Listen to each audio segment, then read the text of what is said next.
কৰিমগঞ্জ অসামৰিক চিকিৎসালয়ত বন্ধ হল শল্য বিভাগ। বিভাগৰ কোঠাত ওলমাই দিয়া হল জাননীৰ পাছতে হাহাকাৰ স্থানীয় লোক তথা ৰোগীৰ মাজত। স্বাস্থ্য বিভাগৰ প্ৰতি উজাৰিলে তীব্ৰ ক্ষোভ।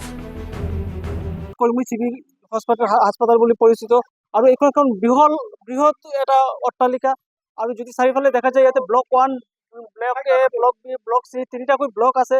কিন্তু এইসকল কেৱল সাইনবোৰ্ডতে সীমাবদ্ধ। ইয়াতে যদি দেখা যায় যে এইখন যে অট্টালিকাত দীৰ্ঘদিন ধৰি যে আইচিইউ আছে, 10টা বেডৰ আইচিইউ আছে, মাত্ৰ 6টা চলি আছে, বাকী কিন্তু প্ৰায় অচল হৈ আছে। বহুত দিনৰ পৰা যিখন লিফ্ট আছে লিফ্টটো নচলে আৰু অতি সম্প্ৰতি চাৰ্জাৰী যি আচলতে শল্য চিকিৎসা ইয়াতে কিন্তু ইমান এটা নহয় যে ডাঙৰ কেছবিলাক সকলোতে বাহিৰতে ৰেফাৰ কৰা হয়। চৰকাৰে স্বাস্থ্য বিভাগৰ উন্নয়নৰ ঢাক ঢোল বজাই থকাৰ সময়তে দিনে দিনে সমস্যাৰে জৰ্জৰিত হৈ পৰিছে শ্ৰীভূমিৰ কৰিমগঞ্জ অসামৰিক চিকিৎসালয়। বিকল হৈছে যন্ত্ৰপাতি, বন্ধ হৈছে বিভাগ।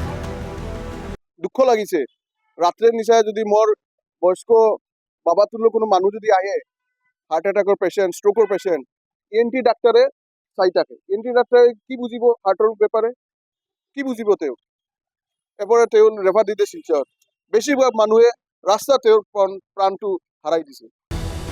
চিকিৎসালয়খনত বহুদিন ধৰি 10টা আইচিইউৰ মাজত 6টাহে কাৰ্যকৰী হৈ আছে। বিকল হৈ আছে আইচিইউৰ AC। ষ্টেণ্ড ফেনৰে কাম চলোৱা হয় আইচিইউত।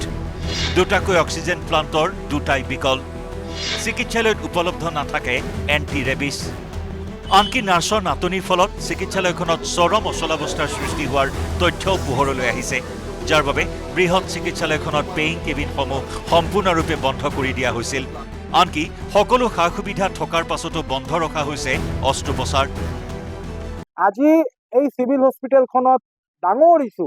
আজি কিবা এটা মাথা ফটোৱা, মূৰ ফটোৱা কেছ এটা হ'লে, মূৰ ফাটি গ'লে এটা ট্ৰিটমেণ্ট নাই, চাৰ্জাৰী বিভাগখন বন্ধ। অকণমান কিবা হ'লে শিলচৰত ৰেফাৰ দিব লগা হয়। এইটো কিহৰ কাৰণে? আমি কিমানবাৰ অৱগত কৰিছো। সিহঁতিয়ে কৈ আছে চাৰ্জাৰীত একো ডক্টৰ নাথাকে আৰু এইটোৰ কাৰণে সিহঁতিয়ে ডিচিৰ মাৰফতত গভৰ্ণমেণ্টক জনাইছে। And government is not responding to their letter.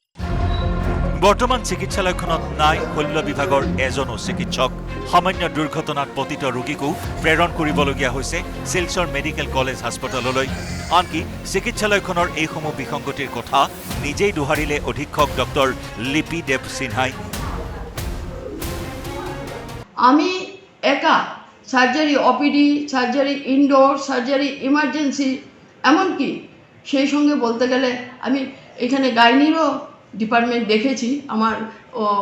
আমার যে উপরস্থ যা আমার ডিপার্টমেন্টে যারা ছিলেন ওদের হিসাব অনুযায়ী বা ওদের বলা অনুযায়ী চৰম দুৰৱস্থাৰ মাজত চলি থকা কৰিমগঞ্জ অসামৰিক চিকিৎসালয়ৰ শল্য বিভাগ পুনৰ কাৰ্যক্ষম নকৰিলে এসপ্তাহৰ ভিতৰত সমগ্ৰ চিকিৎসালয়খনত তলা লগোৱাৰ হুংকাৰ যুৱ কংগ্ৰেছৰ।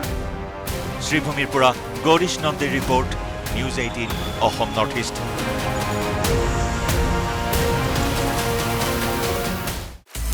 আপুনি বিচৰা বাতৰি পাব কেৱল নিউজ 18 এপত। নিউজ 18 এপ ডাউনলোড কৰিবলৈ স্কেন কৰক এই QR কোড।